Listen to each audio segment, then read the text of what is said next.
Good morning all of you. मैं professor Vikas Kumar Shakuni Chaudhary college of education से आज पुनः आपकी कक्षा में मैं प्रस्तुत हूँ नॉलेज एंड करिकुलम से। आज मेरी टॉपिक है relatives between knower and known in knowledge construction and transmission. इसका अर्थ यह हुआ कि ज्ञान को बढ़ाने में और उसका प्रसार करने में, निर्माण करने में ज्ञाता और ज्ञान प्राप्त करने वाले का कितना योगदान है, वे किस प्रकार का योगदान करते हैं। ज्ञान का निर्माण के बारे में मैंने पिछली कक्षा में भी बहुत सारी बातें बताया है कि व्यक्ति ज्ञान का निर्माण अपने चारों ओर के वातावरण और ज्ञानेंद्रियों के माध्यम से करता है, लेकिन इन सभी बातों को बताने वाला उसका शिक्षक होता है, जिसे हम गुरु कहते हैं। गुरु दो शब्दों से मिलकर बना है, गु प्लस रू। गु का मतलब होता है अंधकार, रू का मतलब होता है उसे दूर करने वाला।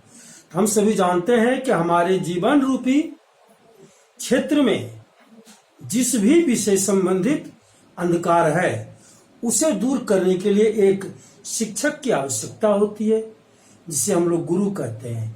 मतलब हमारे ज्ञान के निर्माण में गुरु की बहुत ही महत्वपूर्ण भूमिका है, और बिना गुरु के किसी भी ज्ञान का निर्माण नहीं हो सकता है। गुरु के रूप में चाहे वह प्रारंभिक अवस्था में हमारी माता हो या फिर बचपन की अवस्था में हमारे गुरु हो, चाहे वो जो भी हो, वो हमारी जीवन से हमारे अंधकार के उन क्षेत्रों को दूर करता है और हमें अंधकार से प्रकाश की ओर लाता है, यानी हमारे अंदर ज्ञान भरता है। तो यह गुरु की भूमिका हुई। अब छात्र की भूमिका। छात्र वैसे होते हैं जो कि गुरु के द्वारा दिए हुए आदेश का पालन करते हैं, अपने जीवन में उसे संचालित करते हैं और गुरु की इच्छा अनुसार अपने व्यवहारों में वांछित परिवर्तन लाते हैं, जिससे कि गुरु उन्हें अपने योग्य समझता है। इस प्रकार से छात्रों की भूमिका ज्ञान के निर्माण में भी उतनी ही है जितनी कि गुरु की भूमिका होती है। जॉन डीवी ने भी इसे त्रिध्रुवीय प्रक्रिया कहा है। शिक्षा, शिक्षार्थी, गुरु और शिक्षालय। शिक्षा प्राप्त करने में इन तीन चीजों का बहुत ही महत्वपूर्ण योगदान है, शिक्षार्थी, गुरु और शिक्षालय, क्योंकि इन तीनों के बगैर किसी भी प्रकार की ज्ञान का निर्माण नहीं किया जा सकता है। और इनका प्रसार आज भी वैसे ही है जैसे कि प्रारंभिक दिनों में थी, कई प्रारंभिक दिनों से ज्यादा थी। हम जब भी प्राचीन दिनों को याद करते हैं, उसके बारे में अध्ययन करते हैं, तो हम यह देखते हैं कि हमारे गुरु हमारे छात्रों को सिर्फ यह वाक शक्ति के द्वारा अपना ज्ञान का निर्माण करते थे, चारों तरफ के वातावरण को लेकर के निर्माण करते थे, उनके द्वारा बताई हुई बातों को छात्र पालन करते थे और वह बुद्धिमान बनते थे। और यह प्रक्रिया पीढ़ी दर पीढ़ी इस ज्ञान का निर्माण की प्रक्रिया चलते रहती थी। लेकिन आज ज्ञान प्राप्त करने के कई साधन हैं, गुरु है, वातावरण है, और हमारे आधुनिक जो संसाधन हमारे सामने होते हैं, हम उसका उपयोग करके अपने ज्ञान का निर्माण करते हैं।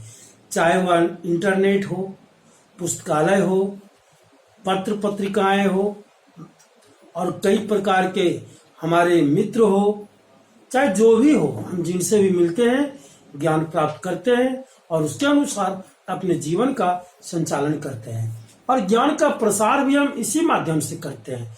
आज दूर बैठे हुए विद्यार्थी भी ज्ञान का पूर्ण रूपेण प्राप्ति कर रहा है।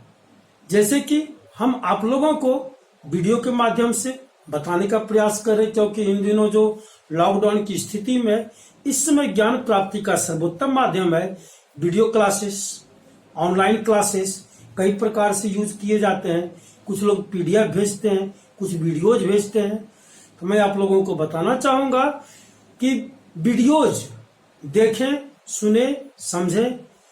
पीडीएफ भेजा जाता है आपकी सहायता के लिए कि जिन बातों को बोलने में छूट गई है, जिन बातों को हम बोल नहीं पाए हैं, वो पीडीएफ में लिखा हुआ है। पीडीएफ को पढ़ें और उसे समझें।